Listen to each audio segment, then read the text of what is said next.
നമ്മളെല്ലാവരും ചെയ്യുന്ന ഒരു കോമൺ മിസ്റ്റേക്ക് ഉണ്ട്. നമുക്കൊരു ഫ്യൂച്ചർ പ്ലാൻ മനസ്സിലുണ്ടെങ്കിൽ അല്ലെങ്കിൽ ലൈഫിൽ എന്തെങ്കിലും എക്സൈറ്റിംഗ് ആയി സംഭവിക്കാൻ പോകുമ്പോൾ അത് മറ്റുള്ളവരോട് ഷെയർ ചെയ്യാൻ നമുക്ക് വല്ലാത്ത ആവേശമായിരിക്കും അല്ലെ? അത് പറയുമ്പോൾ നമുക്ക് കിട്ടുന്ന ഒരു സാറ്റിസ്ഫാക്ഷൻ ഉണ്ടല്ലോ, that is A trap. New York യൂണിവേഴ്സിറ്റിയിലെ സൈക്കോളജിസ്റ്റായ പീറ്റർ ഗോൾവിറ്റ്സർ നടത്തിയ ഒരു സ്റ്റഡി പ്രകാരം നിങ്ങളുടെ ഗോൾസ് മറ്റുള്ളവരോട് ഷെയർ ചെയ്യുമ്പോൾ അത് അച്ചീവ് ചെയ്യാനുള്ള നിങ്ങളുടെ ചാൻസ് ഡ്രാസ്റ്റിക്കലി കുറയുമെന്നാണ്. ഇത് ജസ്റ്റ് ഒരു തിയറി അല്ല, പ്യുവർ സൈക്കോളജിയാണ്. നിങ്ങൾ ഒരു ലക്ഷ്യം മറ്റൊരാളോട് പറയുമ്പോൾ നിങ്ങളുടെ ബ്രെയിനിൽ ഡോപ്പമിൻ റിലീസ് ആകുന്നു. അതായത് ആ ലക്ഷ്യം നേടിയെടുത്താൽ കിട്ടുന്ന അതേ സന്തോഷം നമ്മൾ അപ്പോൾ അനുഭവിക്കും. ഇതിന് സൈക്കോളജിയിൽ സോഷ്യൽ റിയാലിറ്റി റീപ്ലേസ്മെന്റ് എന്നാണ് പറയുക. എക്സാമ്പിളായി പറഞ്ഞാൽ, ഞാനൊരു ബുക്ക് എഴുതാൻ പോവുകയാണെന്ന് നിങ്ങൾ 10 പേരോട് പറയുമ്പോൾ അത് പറഞ്ഞു കഴിയുന്നതോടെ നിങ്ങളുടെ ബ്രെയിൻ ഓൾറെഡി സക്സസ്ഫുൾ ആയതായി ഫീൽ ചെയ്യും. അതിന്റെ ഫലമായി നിങ്ങൾക്ക് ആ ഒരു കാര്യം ചെയ്യാനുള്ള ആവേശം പതുക്കെ ഇല്ലാതാകുന്നു. കാരണം നിങ്ങൾക്ക് ഓൾറെഡി ഒരു സോഷ്യൽ വാലിഡേഷൻ അവിടെ കിട്ടിക്കഴിഞ്ഞു. പിന്നീട് ആ പുസ്തകം എഴുതി തീർക്കാൻ വേണ്ടിയുള്ള കഷ്ടപ്പാടുകൾ സഹിക്കാൻ നിങ്ങളുടെ മൈൻഡ് തയ്യാറാകില്ല. മറ്റൊരു ഇമ്പോർട്ടന്റ് പോയിന്റ് എനർജി ലീക്കേജ് ആണ്. നമ്മുടെ എനർജി എന്ന് പറയുന്നത് ലിമിറ്റഡ് ആണ്. നിങ്ങൾ നിങ്ങളുടെ പ്ലാനിനെ കുറിച്ച് എത്രത്തോളം കൂടുതൽ സംസാരിക്കുന്നുവോ അത്രത്തോളം ആ സ്വപ്നത്തിന്റെ തീവ്രത കുറഞ്ഞു പോകും. So keep that fire inside. ആ ചൂട് നിങ്ങളെ നിങ്ങളുടെ സ്വപ്നങ്ങൾക്ക് വേണ്ടി വർക്ക് ചെയ്യാൻ പ്രേരിപ്പിക്കും.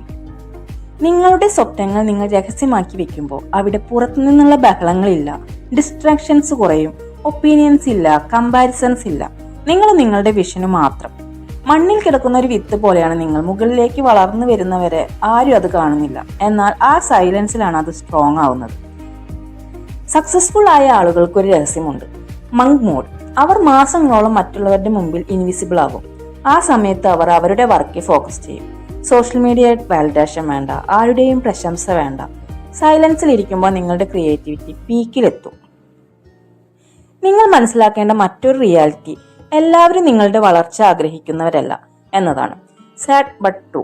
നിങ്ങൾ വലിയൊരു പ്ലാൻ പറയുമ്പോൾ പലരും അവരുടെ പേടിയും ഇൻസെക്യൂരിറ്റിയും നിങ്ങളുടെ മേലടിച്ചേൽപ്പിക്കും. അത് നിങ്ങളുടെ കോൺഫിഡൻസ് നശിപ്പിക്കും. അതുകൊണ്ട് നിങ്ങളുടെ അടുത്ത നീക്കം എന്താണെന്ന് ശത്രുക്കൾക്ക് മാത്രമല്ല സുഹൃത്തുക്കൾക്കും മനസ്സിലാകാത്ത രീതിയിൽ സൈലന്റ് ആയി വർക്ക് ചെയ്യുക. ഇനി ഇത് എങ്ങനെ നമുക്ക് നമ്മുടെ ലൈഫിൽ കൊണ്ടുവരാം എന്ന് നോക്കാം. നിങ്ങളുടെ പ്ലാനുകൾ ശരിയാണോ എന്ന് മറ്റുള്ളവരോട് ചോദിക്കുന്നത് നിർത്തുക. Trust your intuition. ഒരു കാര്യം ചെയ്യാൻ പോകുന്നു എന്ന് പറയുന്നതിന് പകരം അത് ചെയ്തു കാണിക്കുക. നിങ്ങൾക്ക് ശരിക്കും ഗൈഡൻസ് നൽകാൻ കഴിയുന്ന 1-2 പേരോട് മാത്രം കാര്യങ്ങൾ പറയുക, നോട്ട് ദി ഹോൾ വേൾഡ്. ഇനി പറയുന്ന 10 കാര്യങ്ങൾ നിങ്ങൾ നിർബന്ധമായും രഹസ്യമാക്കി വെക്കണം. നിങ്ങളുടെ വലിയ സ്വപ്നങ്ങൾ, നിങ്ങളുടെ സാമ്പത്തിക ലക്ഷ്യങ്ങൾ, നിങ്ങളുടെ മണി ഗോൾസ്, നിങ്ങളുടെ നെക്സ്റ്റ് മൂവ്, അടുത്ത നീക്കം, നിങ്ങളുടെ റിലേഷൻഷിപ്സ്, നിങ്ങളുടെ സ്ട്രഗിൾസ്, നിങ്ങളുടെ ഒരു ഹീലിംഗ് ജേണി, നിങ്ങളുടെ സ്പിരിച്വൽ ഗ്രോത്ത്, നിങ്ങളുടെ വരുമാനം, ബിസിനസ് ഐഡിയാസ്, ഫ്യൂച്ചർ പ്ലാൻസ്. ഇങ്ങനെ നിങ്ങൾ നിങ്ങളുടെ പ്രോസസ്സ് എൻജോയ് ചെയ്യുക. സൈലൻസ് നിങ്ങളുടെ വെപ്പണാക്കി മാറ്റുക. നിങ്ങളുടെ സക്സസ് എല്ലാവരും കാണട്ടെ, ബട്ട് അത് പ്ലാൻ ചെയ്തത് എങ്ങനെയാണെന്ന് ആരും അറിയരുത്. നിങ്ങളുടെ ലൈഫിൽ ഇങ്ങനെ പ്ലാൻ ചെയ്ത കാര്യങ്ങൾ ഷെയർ ചെയ്ത് നടക്കാതെ പോയിട്ടുണ്ടോ എങ്കിൽ അത് കമന്റ് സെക്ഷനിൽ ഷെയർ ചെയ്യൂ.